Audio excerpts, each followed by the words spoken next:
Hello friends, इस video में हम what is physiological plant disorder के बारे में बताएंगे कि प्लांट डिसऑर्डर किसे कहते हैं और ये किस प्रकार से प्लांट्स को इफ़ेक्ट करते हैं। Physiological plant disorder.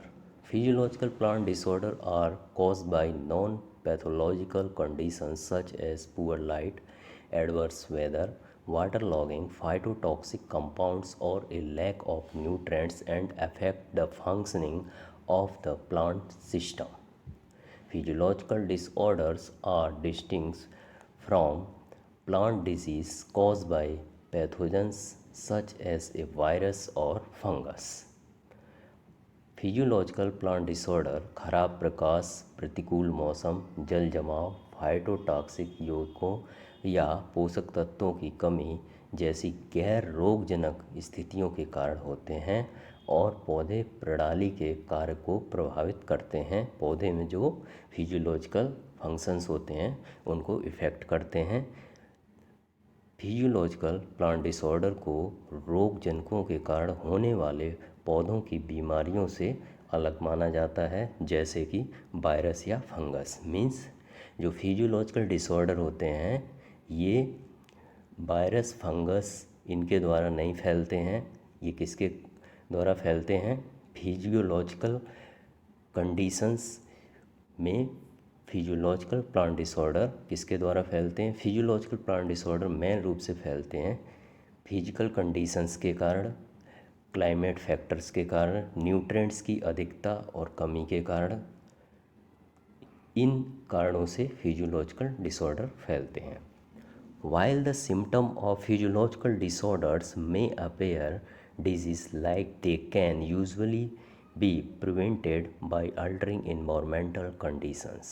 However, once a plant shows symptoms of a physiological disorder, it is likely that season growth or yield will be reduced. Physiological disorder के लक्षण रोग जैसे दिखाई दे सकते हैं, लेकिन आमतौर पर पर्यावरणीय परिस्थितियों में बदलाव करके इन्हें रोका जा सकता है।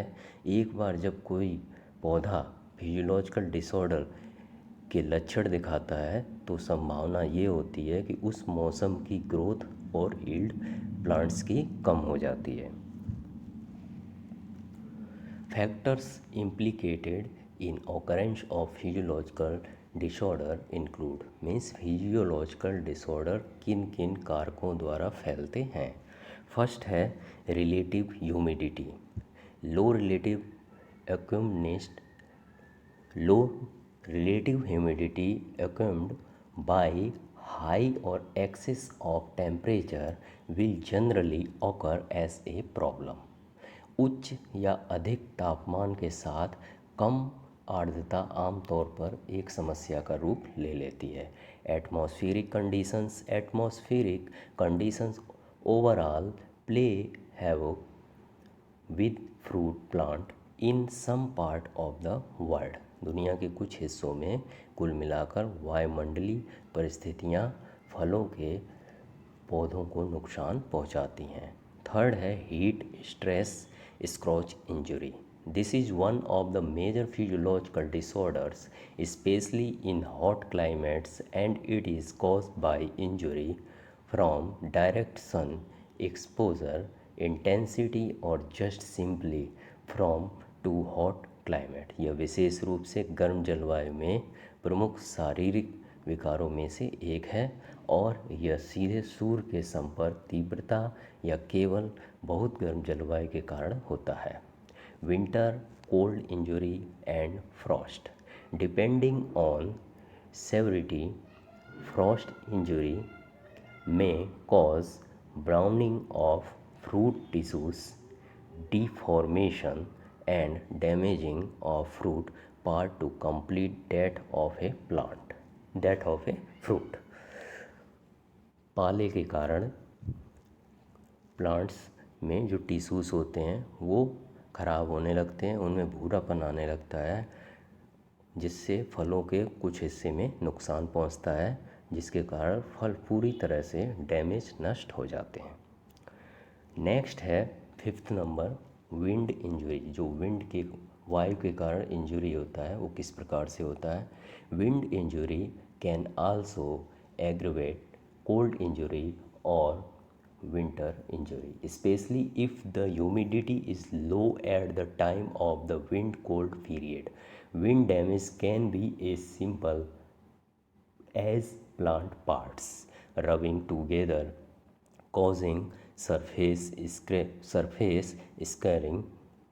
scarring with also serve as entry point for pathogen.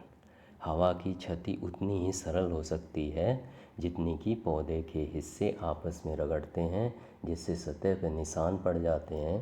Plants का कोई भी पार्ट्स होता है, हवा के कारण जब आपस में रगड़ता है तो उस पर निशान पड़ जाते हैं, और उसी जो निशान की जगह होती है वहाँ से रोग जनकों के प्रवेश के लिए बिंदु मिल जाता है। मीन्स वहाँ से जो रोग जनक होते हैं जिनके कारण रोग फैलते हैं, बैक्टीरिया, वायरस, एल्गी, फंजाई, वो एंट्री कर लेते हैं, जिससे उसमें बीमारी उत्पन्न हो जाती है प्लांट्स में। Chemical injury, any kind of foreign chemical applied in the wrong dose or at the wrong time is capable of doing physical damage to the fruit plants. Most chemical injuries will come from pesticides applied at too high rate, at wrong time, or during very hot parts of the day. गलत मात्रा में या गलत समय पर दिया जाने वाला किसी भी प्रकार का रसायन फलों के पौधों को शारीरिक नुकसान पहुंचाता है।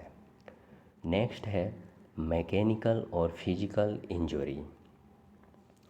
This occurs where plants are physically damaged by people, wind, animals, equipment, etc.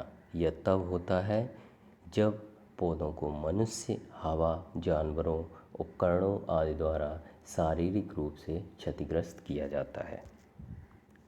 Next है water stress. This is the situation when the plant get too much or not enough water to function properly. The water stress situation include heat where the plant cannot take up water fast enough for its need, improper maintenance of irrigation equipment such as plugging of sprinkler heads for prolonged period of time or breakdown with long repair time. Next है nutrient deficiency और access. imbalance of different nutrients will give different reaction, and an excess of the nutrients can make another one unavailable or non-functional. Every plant react different to excessively high or levels of nutrients, some reactions being quite evident, other less. Plants can be stunted, deform, or symptoms may occur as leaf tip और leaf margin burn. विभिन्न पोषक तत्वों का असंतुलन अलग अलग प्रतिक्रियाएं देता है, और एक जिसमें एक पोषक तत्व की अधिकता दूसरे को अनुपलब्ध या गैर कार्यात्मक बना देती है। प्रत्येक पौधा अधिक पोषक तत्वों के स्तर के लिए अलग अलग प्रतिक्रिया करता है। कुछ प्रतिक्रियाएं काफ़ी स्पष्ट दिखाई देती हैं और कुछ प्रतिक्रियाएं कम होती हैं। इन्हीं के कारण पौधों में फिजियोलॉजिकल डिसऑर्डर होता है। न्यूट्रिएंट डिफिशियंसी और एक्सेस, इसमें क्या होता है, न्यूट्रिएंट की कमी से या न्यूट्रिएंट की अधिकता से फिजियोलॉजिकल डिसऑर्डर प्लांट्स में होता है।